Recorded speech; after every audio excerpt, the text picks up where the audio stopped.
So in the question they have provided a particular condition that is equal, that is mod of a bar plus b bar is equals to mod a bar, necessarily implies that.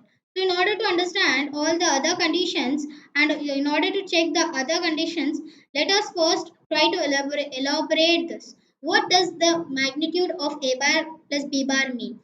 As already we have seen in the vectors that the magnitude or resultant magnitude of a bar plus b bar can be found by mod a square plus mod b square plus 2 mod a mod b cos theta, where where theta is the angle between the a bar and b bar is equals to mod a.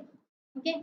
So now squaring on both sides, I obtain that on both sides I obtain that mod a bar square plus mod b bar square plus 2 mod a mod b cos theta is equals to mod a bar square. So here mod a bar square and mod a bar square both get cancelled. We obtain that mod b bar square plus 2 into mod a mod b cos theta is equals to 0. So from this I can take mod b bar as common. I obtain that mod b bar plus 2 mod a bar cos theta is equals to 0. So this condition will become true either if any of the one, like either mod b bar should be equals to 0 or this value should be equals to 0. If any of these values is equals to 0, then this condition will be satisfied. So for this, either mod b bar should be equals to 0. If mod b bar is equals to 0, what does this mean? That the b bar vector has magnitude 0. This means that the b bar is a null vector. Okay, b bar is a null vector and null vector's value is always represented as b bar is equals to 0. So our option B is true and it is satisfying this condition. If we put b bar is equals to 0 over here, we obtain mod of a bar plus 0 is equals to mod a bar and mod a bar is equals to mod a bar. Here LHS RHS are satisfied and they are equal. So mod b bar is equals to 0. It necessarily implies that either mod b is equals to, that is b bar is equals to 0. Okay. So first option is true over here. Coming to second option.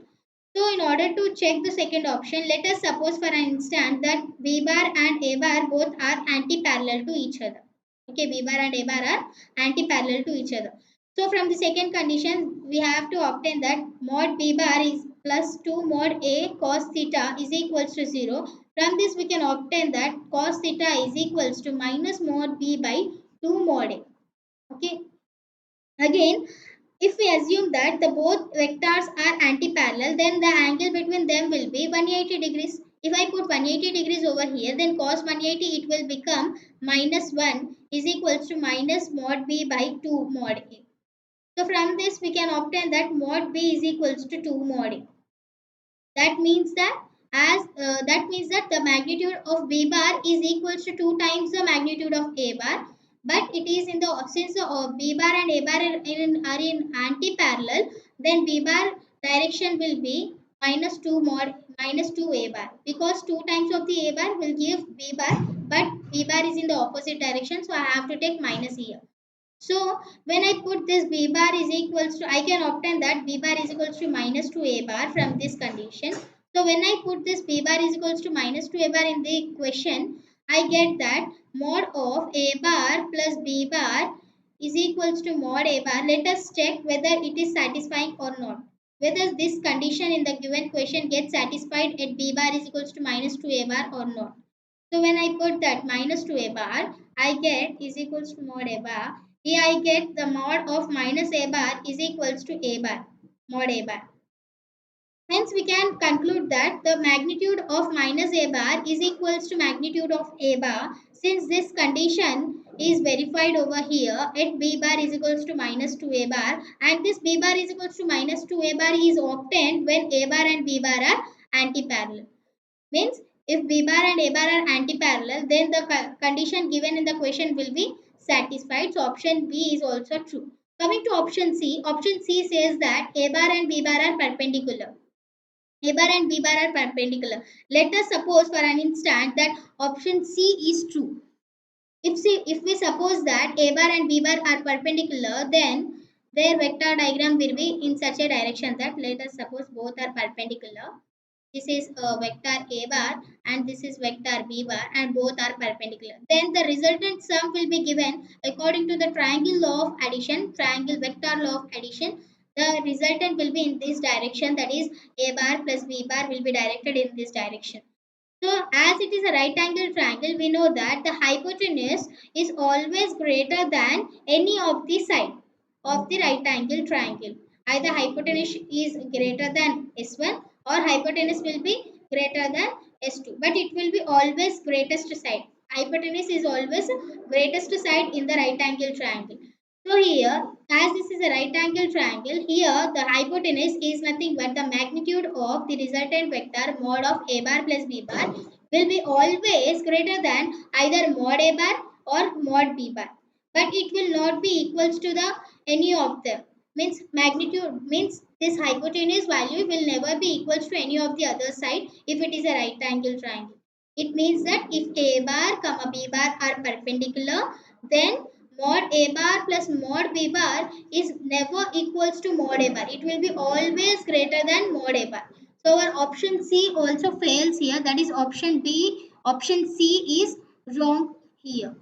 Coming to option D says that a bar dot b bar is less than or equals to 0. Let us check whether the option D implies the question or not. So in the question, we have seen that one minute. Wait. In the question, we have seen that the mod a bar plus b bar is equals to mod a bar in the two instance. Either this implies this condition implies that either b bar should be equals to 0 or a bar comma b bar should be anti-parallel. At the two instance, only this given condition will be satisfied. So we have to check that either a bar dot b bar less than 0, less than or equals to 0 always implies this condition. Means we have to check this either this a bar dot b bar less than or equals to 0 always implies that b bar is equals to 0 and a bar dot a bar comma b bar are anti-parallel. We have to check this.